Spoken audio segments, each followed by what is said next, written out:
आप सभी का स्वागत है अपना YouTube चैनल लाइफ चेंज शारदे में। इस वीडियो में class 10th math official model paper set 4 का लघुत्तरीय प्रश्न का सॉल्यूशन करूंगा। जो स्टूडेंट नहीं देखे पिछले वीडियो जाकर पहले लिस्ट में देख लीजिए, क्योंकि 100 ऑब्जेक्टिव क्वेश्चन का हम सॉल्यूशन कर दिए हैं। इसमें क्या लघुत्तरीय प्रश्न का सॉल्यूशन करूंगा दोस्तों। पहला देखिए क्वेश्चन क्या है। क्वेश्चन है यूक्लिड विभाजकता प्रमेय का प्रयोग कर 306 तथा 657 का मोसो निकाले। इसका मोसो निकालना है दोस्तों यूक्लिड विभाजन एल्गोरिथम से। तो दो बार दो बार तो क्या हो जाएगा दोस्तों, 6 दूनी 12, 12 के 2 बाकी 1। तो ये क्या हो गया, 2 गुने 0 0 होगा दोस्तों, बाकी 1 है, ठीक है। और 3 दूना 6 हो गया, तो 600 क्या हो गया 12 हो गया। इसके बाद इसको घटा देते हैं। 7 में से 2 घटेगा कितना बचेगा 5, 5 में से 1 घटेगा कितना हो गया 4। ये तो खत्म हो गया दोस्तों, अब नहीं लग रहा है, अब इसे घेर दीजिए। अब 45 का पहाड़ा कितना बार पढ़ेंगे कि 306 से ज़्यादा ना हो। तो कितना बार 6 बार, को बार 6 बार। तो 6 से गुना कर दो, 6 5 30, बाकी 3, 6 चौक 24, 24 3 27, 24 3 27। अब इसको घटा दो, तो 6 में से 0 घटेगा, 6 बचेगा दोस्तों, ठीक है। अब नहीं घटेगा, पैंचा लेगा तो कितना हो गया 10, 10 में से 3 घटेगा तो कितना, 10 में से 7 घटेगा तो कितना बचेगा 3, ठीक है दोस्तों। 1 में 2 में से 2 गया खत्म, नहीं लग रहा, फिर ऐसे घेर दीजिए। कितने बार में लगेगा, 1 बार में। तो 1 बार में लग गया 36। फिर इसको क्या करेंगे, घटा देंगे, तो कितना हो गया, घटेगा तो 9 बचेगा, नहीं लग रहा। अब कितने बार में, 4 बार में, 9 4 36। उसके बाद लिखेंगे यूक्लिड विभाजन एल्गोरिथम से प्रमेय का। दोनों मतलब क्या हुआ, एक ही चीज हुआ। तो फॉर्मूला क्या था बाबू, a बराबर BQ प्लस R, कोमा दे देंगे यहाँ, ठीक है। तो फॉर्मूला क्या कर देंगे बाबू, अंडरलाइन कर देंगे। करने का मतलब भाज बराबर भाजक गुने भागफल प्लस शेषफल, भागफल प्लस शेषफल। उसके बाद क्या लिखते हैं बाबू, चरण लिखते हैं। क्या लिखते हैं, चरण। तो चरण में पहला चरण कोमा चरण, तो भाज बराबर भाजक गुने भागफल प्लस शेषफल। तो भाज कितना बोलो 657 है, भाजक कितना है 306 है, भागफल कितना है 2 और शेषफल कितना आया 45। अब लिखेंगे दूसरा चरण। तो दूसरा चरण यहाँ से ना स्टार्ट हुआ, तो भाज कितना है 306 है, भाजक कितना है 45 है, भागफल 6 और प्लस शेषफल कितना है 36 है। अब लिखेंगे तीसरा चरण। तो तीसरा चरण यहाँ से स्टार्ट हुआ, तो इसमें भाज कितना है 45 है, भाजक कितना है 36 है, भागफल कितना 1 है और शेषफल कितना है 9 है। चौथा चरण। तो चौथा चरण यहाँ से स्टार्ट हुआ दोस्तों, भाज कितना है 36 है, भाजक कितना है 9 है, भागफल कितना है 4 है और शेषफल कितना है, सॉरी यहाँ घटाएंगे तो क्या आ जाएगा 0 ना आ जाएगा, कितना गया शेषफल 0, ठीक है दोस्तों। तो अंतिम भाजक उसका HCF होगा। तो अंतिम भाजक कितना है 9 है, कितना है 9। तो लिखेंगे अतः HCF इक्वल टू 9। ये क्या हो गया दोस्तों, इसका आंसर हो गया। तो ठीक है दोस्तों, तो जब भी यूक्लिड विभाजन एल्गोरिथम से HCF कहेगा तो बड़ी संख्या में छोटी संख्या से भाग देते जाएंगे। कब तक, जब तक रिमाइंडर 0 नहीं आ जाएगा, ठीक है। अंतिम भाजक उसका क्या होगा, HCF होगा, ठीक है। फिर लिख देंगे यूक्लिड विभाजन एल्गोरिथम से, फॉर्मूला लिख के बनाएंगे दोस्तों, क्योंकि प्रयोग करके कहेगा तो ये चीज़ आपको लिखना जरूरी है, ठीक है। चलते हैं दोस्तों नेक्स्ट क्वेश्चन की ओर। देखिए क्वेश्चन नंबर 2 क्या कह रहा है। तो देखिए दोस्तों क्वेश्चन नंबर 2 है, नहीं दिख रहा दोस्तों, ठीक है। तो देखिए दोस्तों क्वेश्चन नंबर 2 है, समीकरण निकाय 2x + 3y = 11 और 2x - 4y = -24 को प्रतिस्थापन विधि से हल करें। कौन विधि से हल करना है दोस्तों, प्रतिस्थापन विधि से। देखो तो देखिए दोस्तों क्वेश्चन नंबर 2 को हम देखिए दोस्तों क्वेश्चन नंबर 2 है, इसका प्रतिस्थापन विधि से x y का मान निकालना। तो देखिए सिंपल प्रोसेस से बताएंगे दोस्तों, क्योंकि प्रतिस्थापन का मतलब होता है बदल का कुछ करेगा। तो देखिए दोस्तों ये क्वेश्चन है, प्रतिस्थापन विधि से सॉल्व करना है, ठीक है ना दोस्तों। तो पूरा सिंपल मेथड से बताएंगे दोस्तों, ध्यान से देखना, ठीक है ना, क्योंकि प्रतिस्थापन विधि भी पूरा क्या है, इजी मेथड है, ठीक है। इसलिए ध्यान से देखिएगा। तो जब भी प्रतिस्थापन विधि से सॉल्व करने के लिए कहेगा दोस्तों, तो पहला समीकरण 1 मान लेंगे, दूसरा को 2, ठीक है। अब प्रतिस्थापन का मतलब होता है क्या चीज, बदलना। क्या होता है दोस्तों, बदलना। यानी पहला को हल करेंगे तो दूसरा में पुट करेंगे, दूसरा को हल करेंगे तो पहला में पुट करेंगे। देखिए कैसे बनाएंगे। तो लिखेंगे समीकरण 1 से, समीकरण 1 से। तो समीकरण 1 क्या है दोस्तों, 2x + 3y = 11, ठीक है दोस्तों। तो इससे x या y का मान निकालिए, वो 2 में पुट करेंगे। यही अगर 2 से निकालते तो 1 में पुट करते। तो चलिए हम यहाँ से x के मान निकालते हैं। देखिए दोस्तों कैसे, 2x है ना, ये प्लस में उधर गया तो माइनस में, ये गुना में उधर गया तो भाग में, कोचिंग में क्या जाएगा दोस्तों, भाग में। तो इसको इक्वेशन क्या मान लेंगे, थर्ड मान लेंगे। क्या मान लेंगे, थर्ड। अब लिखेंगे x का मान समीकरण 2 में रखने पर, x का मान समीकरण 2 में रखने पर, यही जगह जो 2 से निकालते हैं ना दोस्तों, तो x का मान समीकरण 1 में रखने पर, तो वही होता है प्रतिस्थापन का मतलब क्या होता है, बदलना। क्या होता है, बदलना। ठीक है, तो समीकरण 1 से x का मान निकाल लिए दोस्तों, यहाँ y का मान भी निकाल सकते हैं, तो कोई प्रॉब्लम नहीं है। तो 1 को हल किए हैं, तो इसका वैल्यू किस में रखेंगे, 2 में। तो लिखेंगे कौन विधि से बना रहे, प्रतिस्थापन विधि से ना, तो लिखेंगे x का मान समीकरण 2 में प्रतिस्थापित करने पर, प्रतिस्थापित करने पर, तो समीकरण 2 पहले लिख लीजिए दोस्तों, क्या है, इतना लिख दिए समीकरण 2। अब देखिए 2x के मतलब क्या होगा, 2 गुने x, 2 गुने x। नहीं तो x के देखिए मान कितना दिया हुआ है, इतना वैल्यू, इसलिए इसको क्या रखेंगे, ब्रैकेट में। कुछ रखेंगे बाबू, ब्रैकेट में -4y इक्वल टू -24। कोई दिक्कत हुआ x की जगह पर इतना रख दिया तो बोलो बुआ मारते तो मैं ऐड देवे, की करबे, मैं ऐड देवे। देखो ये दो कट गया ना, तो क्या होगा, 11 - 3y - 4y इक्वल टू -24। ठीक है, तो देखो ये कितना हो जाएगा, -7y इक्वल टू -24, प्लस में इधर गया तो माइनस में, तो -7y बराबर कितना होगा, -35। गुना में तो कोचिंग जाएगा बाबू, भाग में कोचिंग जाएगा, ये लगा इसी रहने दिया, तब क्या हुआ, तो गुना में तो कोचिंग जाएगा बाबू, भाग में जाएगा।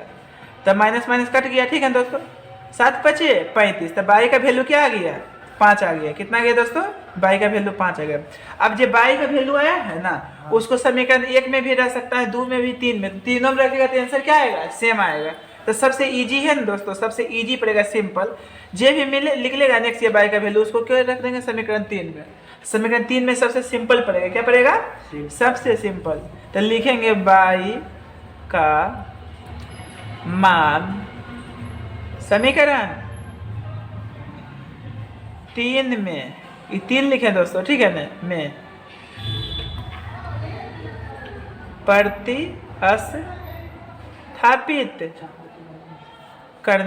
प्रतिस्थापित करने पर, ठीक है दोस्तों। तो समीकरण 3 यही है ना, तो x इक्वल टू 11 - 3y, 3 गुने y का मान कितना है, 5 है। ठीक है दोस्तों, बटा 2। कोई प्रॉब्लम हुआ, y की जगह पर हम क्या रख दिए, 5 रख दिए। ठीक है, तो x इक्वल टू, तो 11 माइनस क्या हो गया, 15 बट्टा क्या हो गया, 2, तो घटेगा कितना होगा, -4 बट्टा 2। मारते तो मैं ऐड देवे, की करबे बुआ, कुछ ही कर रहा, नहीं देख रहा था, रुक जा।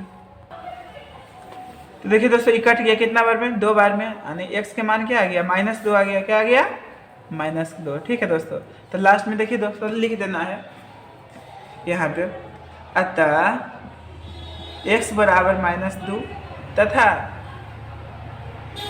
y बराबर 5 है। तो ये क्या हो गया दोस्तों, इसका आंसर हो गया। तो जब भी प्रतिस्थापन विधि रहेगा दोस्तों, तो पहला को समीकरण फर्स्ट मान लेंगे, दूसरा को समीकरण सेकेंड। अब फर्स्ट का वैल्यू जो है x के निकालना, तो x को y के यहाँ से निकाल सकते हैं, तो कोई प्रॉब्लम नहीं है। तो जो भी x या y का वैल्यू आएगा, उसका मान क्या कर देंगे, 2 में प्रतिस्थापित कर देंगे। तो वही x का मान समीकरण 2 में प्रतिस्थापित कर दिए, तो यहाँ y का मान क्लियरली रूप से निकल गया।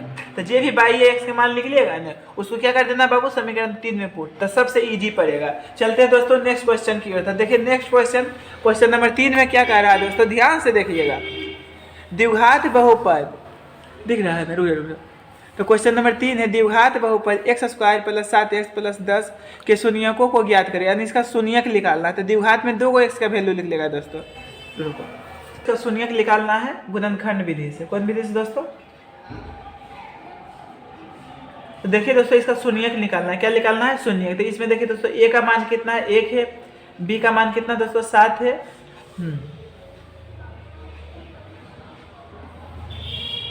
तो देखिए दोस्तों, इसका शून्यक निकालना है दोस्तों, ठीक है ना। तो शून्यक के लिए जो बहुपद रहता है ना, उसका मान 0 बराबर लिखते हैं। तो लिखेंगे शून्यक के लिए, शून्यक के लिए, तो शून्यक के लिए दोस्तों x² + 7x + 10 बराबर क्या लिखेंगे, 0। तो x² 10 को क्या खंड करेंगे दोस्तों, 5 2। तो कैसे लिखेंगे, 7 आएगा, गुना करने पर 10 आएगा, तो 5 और 2, यानी 7x को क्या लिख सकते हैं, 5x + 2x + 10 बराबर 0। तो ये दोनों कॉमन है दोस्तों, x है, तो क्या बच जाएगा, x + 5 हो जाएगा दोस्तों। ये दोनों में क्या कॉमन है दोस्तों 2, तो x 10 को क्या लिख सकते हैं 5 गुने 2, तो 2 निकल गया तो क्या बचेगा 5 बराबर 0। टोटल में क्या है कॉमन दोस्तों x प्लस 5, तो x प्लस क्या बच जाएगा 2 बच जाएगा बराबर 0, तो x प्लस 5 बराबर 0, तो x बराबर क्या हो जाएगा -5। उसी प्रकार x प्लस 2 बराबर 0 हो जाएगा, तो x बराबर क्या होगा दोस्तों -2। तो लिख देंगे अतः द्विघात बहुपद x² प्लस 7x प्लस 10 के शून्यक, 10 के शून्यक -5 तथा -2 है। ठीक है दोस्तों, चलते हैं नेक्स्ट क्वेश्चन की ओर दोस्तों। तो नेक्स्ट क्वेश्चन देखिए 4 नंबर में कह रहा, तो 4 नंबर क्वेश्चन कह रहा दोस्तों AP ज्ञात कीजिए जिसका तीसरा पद 5 है और 7वां पद 9 है। तो इसका हमको AP निकालना है दोस्तों, AP का मान इस क्वेश्चन में पूछ रहा है। ठीक है दोस्तों, तो AP निकालने के लिए आपको A और D का मान पता चाहिए, तभी AP बनेगा।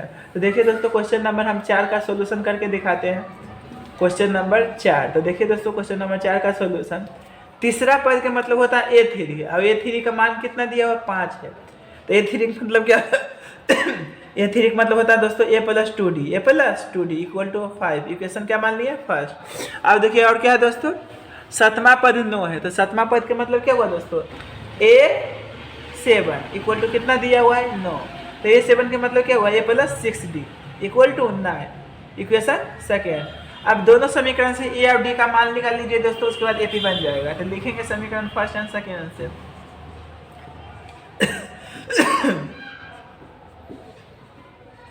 तो फर्स्ट समीकरण है दोस्तों A plus 2D equal to 5 है, सेकेंड है A plus 6D equal to 9 है। अब सिंबल चेंज कर दीजिए दोस्तों, ये गया, ये घटेगा तो -4D बचेगा, ये घटेगा तो -4 बचेगा, तो यानी D बराबर क्या हो जाएगा -4 बटा -4। D का मान क्या निकल गया दोस्तों 1 निकल गया। अब D का मान समीकरण 1 2 कोई भी पुट करिए, कोई प्रॉब्लम नहीं है। तो लिखेंगे D का मान समीकरण 1 में रखने पर तो समीकरण 1 क्या है दोस्तों A plus 2D equal to 5 है। तो A प्लस 2 गुने D का मान कितना दोस्तों 1 बराबर 5 है। तो A प्लस 2 बराबर 5, तो ये बराबर क्या होगा दोस्तों 5 माइनस 2, तो A के मान क्या निकल गया 3 निकल गया। तो हमको A और D का मान निकल गया दोस्तों। तो देखिए दोस्तों AP जो है ना AP का व्यापक रूप, तो व्यापक रूप होता है दोस्तों AP का A, A2, A3, A4 ऐसा ही जाता है दोस्तों AN तक। ठीक है ना, तो AP पूछ रहा है तो AP निकल जाएगा A। तो A2 का मतलब हुआ दोस्तों A प्लस D, ठीक है ना।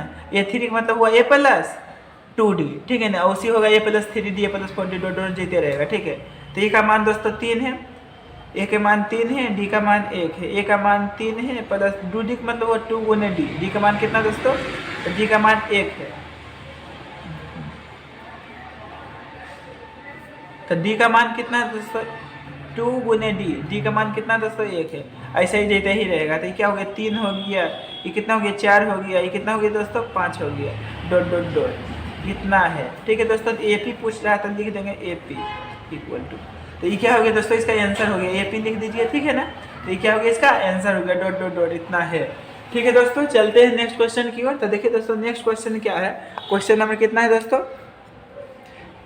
5 नंबर। करा के किस मान के लिए समीकरण 2x² प्लस kx प्लस 3 बराबर 0 के मूल बराबर है। तो मूल कब बराबर होगा दोस्तों, जब D के मान क्या होगा दोस्तों 0 रहेगा तब, यानी D के मान 0 होगा तो मूल क्या होगा दोस्तों बराबर होगा। मूल क्या होगा बराबर होगा दोस्तों। तो इसमें देखिए दोस्तों A का मान हमको दिया हुआ है, क्वेश्चन नंबर नहीं दिख रहा है,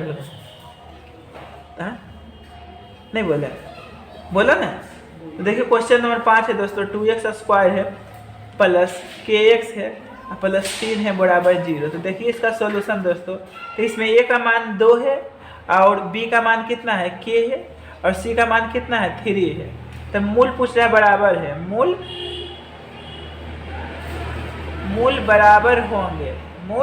बराबर होंगे जब D इक्वल टू 0 हो दोस्तों, यानी D का मान जब 0 रहेगा तो मूल क्या होगा बराबर होगा। और डी का फॉर्मूला होता है ना दोस्तों B square minus 4ac equal to 0। तो बी का मान के है तो के स्क्वायर माइनस 4ac का मतलब क्या हुआ 4 गुने ए गुने सी का मान कितना है 3 है बराबर 0। तो के स्क्वायर देखिए 6 चौक 24 हो जाएगा दोस्तों बराबर 0। तो के स्क्वायर बराबर 24 होगा दोस्तों। स्क्वायर छोड़ेंगे तो दोस्तों रूट में जाएगा, ठीक है। तो के इक्वल टू 24 को क्या लिख सकते हैं 6 गुने 4, ठीक है दोस्तों। तो रूट से निकलता है तो प्लस माइनस दोनों में होता है, तो 4 का वर्गमूल 2 होगा और रूट 6। तो ये क्या हो गया दोस्तों इसका आंसर हो गया। तो जब भी किसी का वैल्यू निकालते हैं तो दोनों चिन्ह का प्रयोग करते हैं, प्लस माइनस दोनों का, ठीक है दोस्तों। अब देखिए दोस्तों क्वेश्चन नंबर नेक्स्ट है 6 नंबर का रहा, सिद्ध करे कि √5 एक अपरिमेय संख्या है। तो देखिए दोस्तों ऐसा क्वेश्चन जो है फिक्स कर लीजिए कि सिद्ध करने वाला क्वेश्चन ऐसा में पूछना ही पूछना है, ठीक है। देखिए दोस्तों क्वेश्चन नंबर 6 है, तो हमेशा इसका अपोजिट मानते हैं। तो लिखेंगे माना कि √5 एक परिमेय संख्या है, परिमेय संख्या है, इसलिए √5 बराबर p बट्टा क्यों, जहाँ q इक्वल टू नॉट 0, अर्थात p तथा q का कोई उभयनिष्ठ गुणनखंड नहीं है, इसलिए √5 बराबर p बट्टा क्यों, ठीक है दोस्तों। अब इसमें क्या कर देंगे दोस्तों दोनों तरफ वर्ग कर देंगे। तो लिखेंगे दोनों तरफ वर्ग करने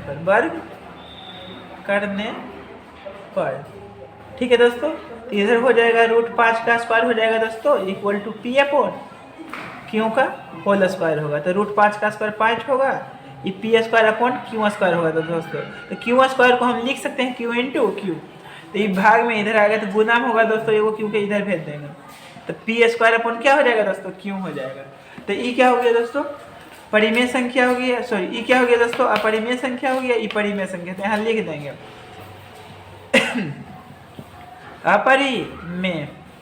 अपरिमेय संख्या बराबर परिमेय संख्या, ठीक है दोस्तों। तो अपरिमेय संख्या बराबर परिमेय संख्या कभी भी नहीं हो सकता, तो यहाँ लिख देंगे यह असंभव है। यह क्या है दोस्तों असंभव है, अतः हमारा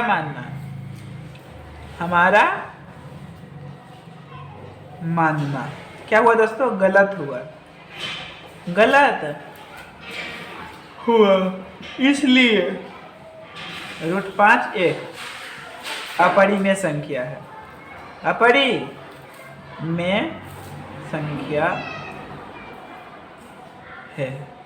ठीक है दोस्तों। तो इस कंडीशन से सिद्ध करेंगे ऐसा क्वेश्चन दोस्तों। अब चलते हैं दोस्तों नेक्स्ट क्वेश्चन की ओर। उम्मीद करते हैं ऐसा क्वेश्चन में दिक्कत नहीं हुआ होगा, क्योंकि ऐसा क्वेश्चन बहुत सारा आपको बता चुके हैं दोस्तों। हर सेट में ऐसा क्वेश्चन एगो में पूछना ही पूछना है, ठीक है दोस्तों।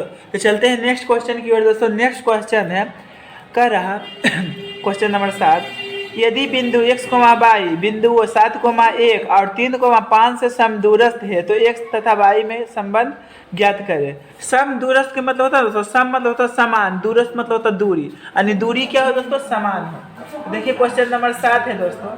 ये क्या कर रहा है x, y जी है ना, इसका दूरी जी है, ये पॉइंट जी है ना 7,1 और क्या दोस्तों 3,5 से समदूरस्थ है। तो इसका नाम दे दीजिए दोस्तों, देखिए ध्यान से, इसका नाम A दे दीजिए, इसका B दे दीजिए, इसका C दीजिए।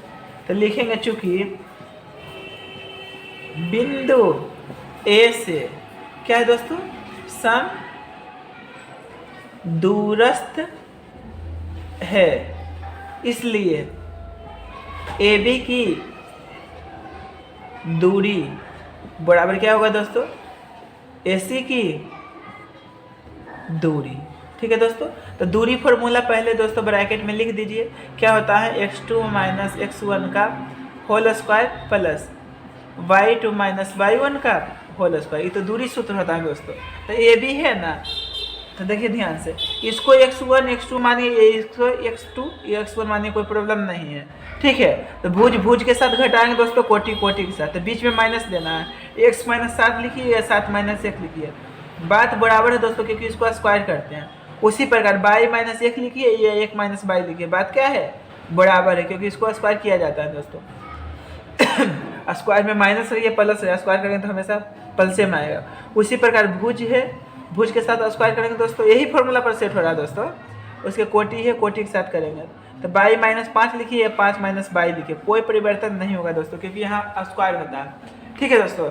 अब देखिए दोनों तरफ वर्ग कर देंगे तो रूट खत्म हो जाएगा, तो लिखेंगे दोनों तरफ वर्ग करने पर, ठीक है दोस्तों। तो वर्ग कर दिए दोस्तों, तो रूट गेल लो, ठीक है दोस्तों। तो रूट समझ के चल गया। अब इसको a - b के होल स्क्वायर पर तोड़िए, क्या होता है, a² + b² - 2ab, ठीक है दोस्तों। उसी प्रकार इसको भी a - b का whole square, a² + b² - 2ab। अब इसको भी a - b का whole square, a² + b² - 2ab। इसको भी उसी प्रकार a - b का whole square, a² + b² - 2ab, ठीक है दोस्तों। अब बराबर में समान चिन्ह के साथ रहता कटता है, ये कट गया दोस्तों, ये कट गया दोस्तों, ये कट गया। अब सबको एक तरफ बदल लीजिए दोस्तों, तो पहले x बदल लिखिए, तो माइनस क्या है 14x है दोस्तों, तो ये भी x वाला माइनस में इधर आएगा तो प्लस में हो जाएगा। तो x वाला के साथ कर दिए दोस्तों, y वाला के साथ कीजिए, तो -2y है दोस्तों, देखिए इधर भी y है, तो ये माइनस में इधर आएगा तो प्लस में होगा। अब अंक देखिए दोस्तों, तो ये देखिए 49 1 50 होगा, उधर देखिए अंक है कितना दोस्तों 25 और कितना 9, जोड़ेंगे तो 34 होगा, प्लस में ही पट्टी आ जाएगा तो माइनस में हो जाएगा। उधर कुछ नहीं बचा दोस्तों, 0 लिख दिए। क्या लिख देंगे दोस्तों 0, क्योंकि उधर कुछ बचा नहीं, ठीक है दोस्तों। अब आगे बढ़ते हैं दोस्तों, ये देखिए घटेगा कितना बचेगा, -8x बचेगा, ये घटेगा क्या बचेगा दोस्तों 8y बचेगा, ये घटेगा कितना बचेगा दोस्तों +16 बचेगा, = 0। अब देखिए दोस्तों x निगेटिव में नहीं होना चाहिए, इसलिए -8 कॉमन ले लिए दोस्तों, तो x हो गया, माइनस प्लस माइनस हो गया दोस्तों, माइनस प्लस माइनस हो गया, तो 8 दूनी 16, 8 निकल गया, 2 बचा दोस्तों बराबर 0। तो ये गुना में भाग में चल जाएगा दोस्तों, खत्म हो जाएगा, तो x - y - 2 बराबर 0, तो x - y तो x - y बराबर 2, तो ये क्या हो गया दोस्तों, इसका आंसर हो गया, ठीक है दोस्तों। x और y में क्या संबंध है दोस्तों, तो x - y बराबर 2, तो ये क्या हो गया दोस्तों, इसका आंसर हो गया। अब चलते हैं नेक्स्ट क्वेश्चन की ओर। ये हुई आंकड़ों 18 13 17 12 16 19 की माध्यिका ज्ञात करें। तो देखिए दोस्तों, ये 2 नंबर में दिया है दोस्तों, ऑब्जेक्टिव क्वेश्चन है। तो 2 नंबर में दिया दोस्तों, 2 नंबर में कैसे बनाए हुए देखना है। तो माध्यिका का मतलब होता है बीच की संख्या, लेकिन पहले उसे आरोही क्रम में सजाते हैं। तो इस संख्या जो दिया हुआ दोस्तों क्या है, 18 है, 13 है, 17 है और क्या है 12 है, 16 है, 19 है। तो देखिए 2 नंबर में कैसे बनाएंगे, क्योंकि माध्यिका का मतलब होता है बीच की संख्या, लेकिन पहले उसे आरोही क्रम में सजाते हैं। तो लिखेंगे आरोही क्रम में सजाने पर, आरोही क्रम में सजाने पर तो आरोही क्रम में सजाएंगे तो क्या होगा दोस्तों, आरोही क्रम मतलब बढ़ते क्रम, आरोही रोही आओ आरोही, तो कोई आएगा तो क्या होगा बढ़ेगा, ठीक है दोस्तों। तो आरोही क्रम मतलब होता है बढ़ते क्रम, तो इसको आरोही क्रम में सजाइए। तो आरोही क्रम में छोटा से बड़ा की ओर जाते हैं, ठीक है। तो छोटा कितना दोस्तों 12 है, उसका इससे थोड़ा बड़ा 13 है, इससे थोड़ा बड़ा कितना है दोस्तों 13 से थोड़ा बड़ा कितना है 16 है, 16 से थोड़ा बड़ा 17 है, 17 से थोड़ा बड़ा कितना है 18 है, 18 से थोड़ा बड़ा 19 है। तो को हुआ दोस्तों 2 2 4 6 2 2 4 2 6, ठीक है दोस्तों। अब दोनों तरफ से काटा काटी करेंगे, कट दिए दोस्तों। और जो बीच में बचता है दोस्तों वही होता है माध्यिका, ठीक ना। तो बीच क्या होगा दोस्तों, तो लिखेंगे माध्यिका बराबर,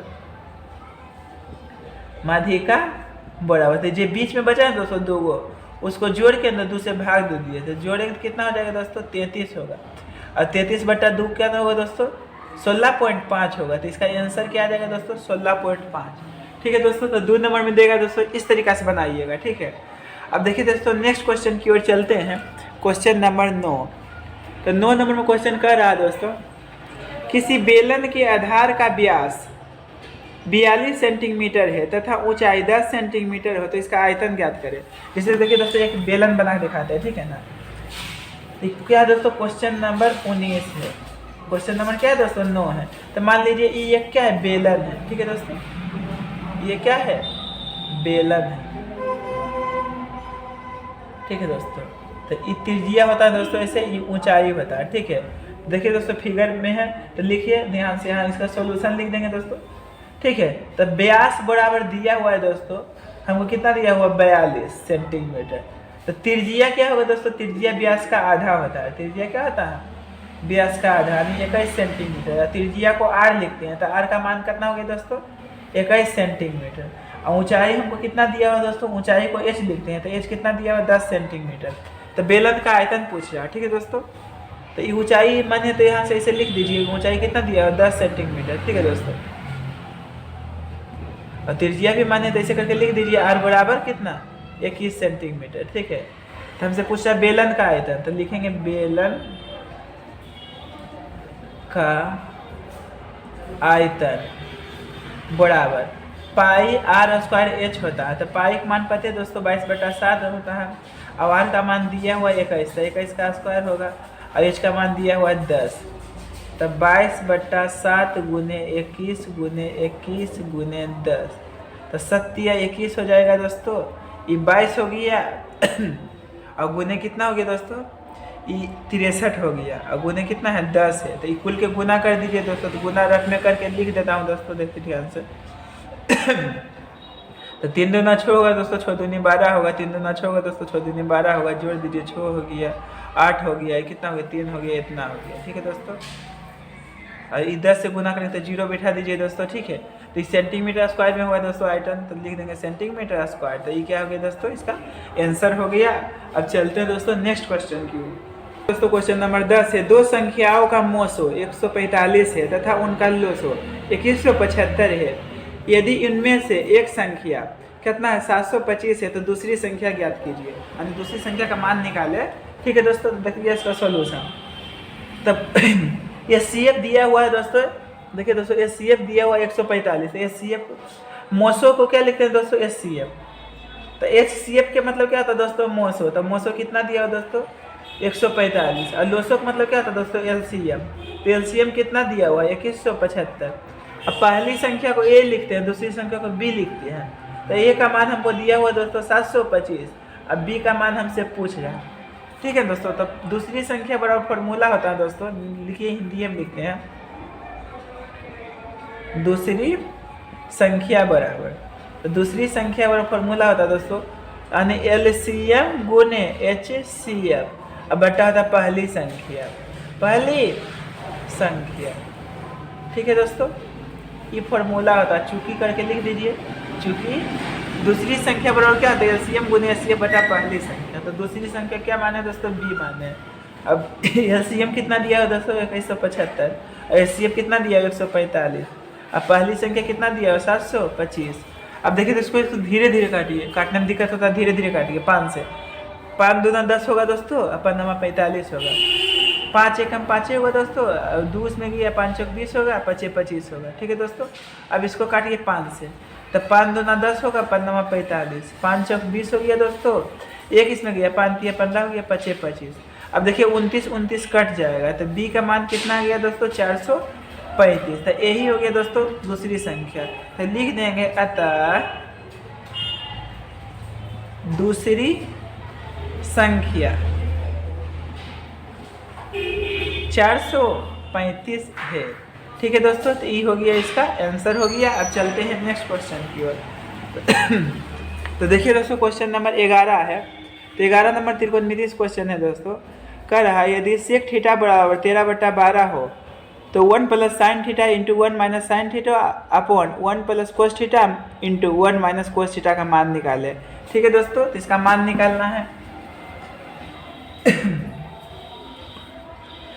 तो देखिए दोस्तों हमको क्वेश्चन नंबर 11 का सॉल्व करके दिखा रहे हैं दोस्तों, सॉल्यूशन करके हमको दिया है सेक थीटा इक्वल टू 13/12, और चूँकि देखिए दोस्तों फॉर्मूला होता है सेक थीटा बराबर क्या होता है दोस्तों H/B होता है, ये फॉर्मूला होता है सेक थीटा बराबर, ठीक है दोस्तों। तो H का मान हमको 13 दिया हुआ है, अब b का मान दिया हुआ 12। ठीक है दोस्तों, अब p बराबर फॉर्मूला होता है under root H square minus B square.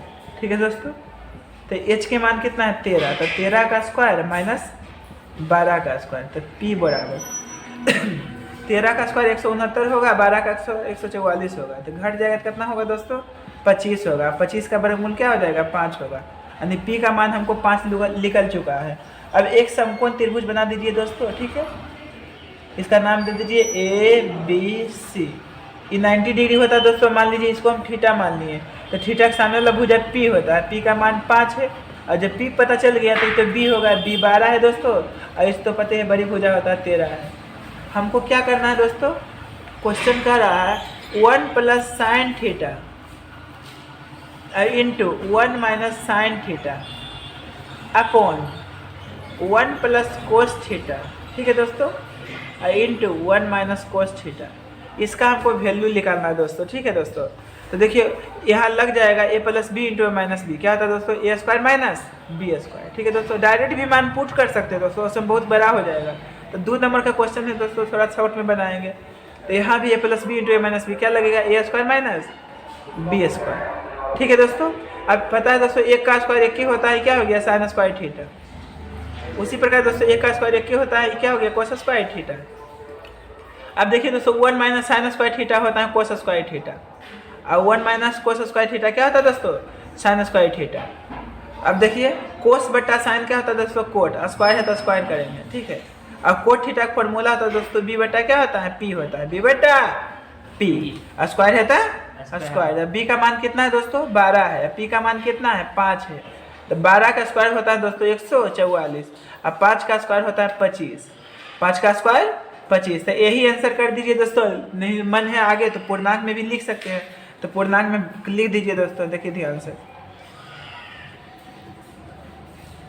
तो क्या होगा दोस्तों 25 नंबर 2 25, तो क्या होगा दोस्तों 25 25 25 से यानी 100 क्या होगा 25 होगा। तो घटा दीजिए 14 में से 9, 14 में से दोस्तों 5 घटेगा तो 9 बचेगा, 3 में से 2 घटेगा तो 1 बचेगा। ठीक है दोस्तों, कितना बार में लगा दोस्तों 5 बार में, कितना शेष आया दोस्तों 19 आया है, और कितना से लगाए 25 से। तो ऐसे आंसर लिखिए दोस्तों, ये ऐसे जैसे मर्जी हो वैसे लिखिए, कोई प्रॉब्लम नहीं है। ठीक है दोस्तों, यहाँ तक आप सोच सकते हैं, काटने का औकात नहीं है। हम इसको पूर्णांक में लिख दिए दोस्तों क्योंकि आंसर बड़ा था। ठीक है दोस्तों, चलते हैं नेक्स्ट क्वेश्चन की ओर। तो देखिए दोस्तों क्वेश्चन नंबर 12 है, कह रहा एक वृत्त के केंद्र से 20 सेंटीमीटर की दूरी पर स्थित एक बिंदु P से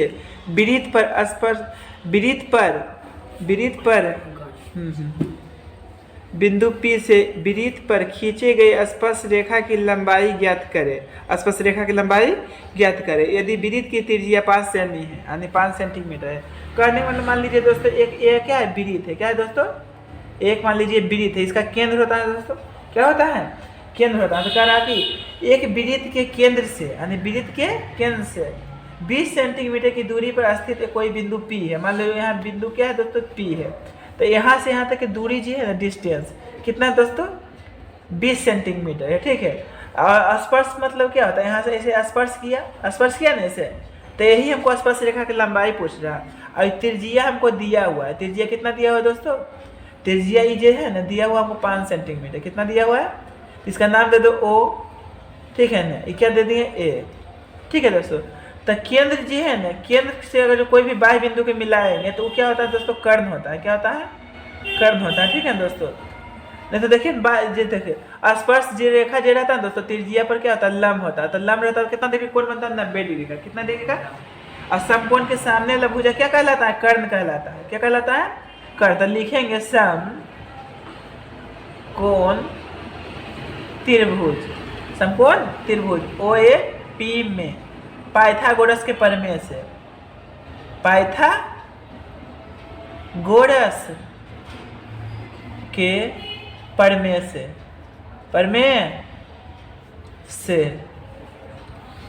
तो पाइथागोरस का प्रमेय क्या होता है दोस्तों बड़ी भुजा का वर्ग, यानी कि OP या PO लिखिए ना, PO के स्क्वायर बराबर क्या होगा OA के स्क्वायर प्लस PA के स्क्वायर। ठीक है दोस्तों, तो तो इसका मान हमको दिया हुआ है 20, तो 20 का स्क्वायर हो जाएगा। इसका मान दिया हुआ 5, तो 5 का स्क्वायर हो जाएगा।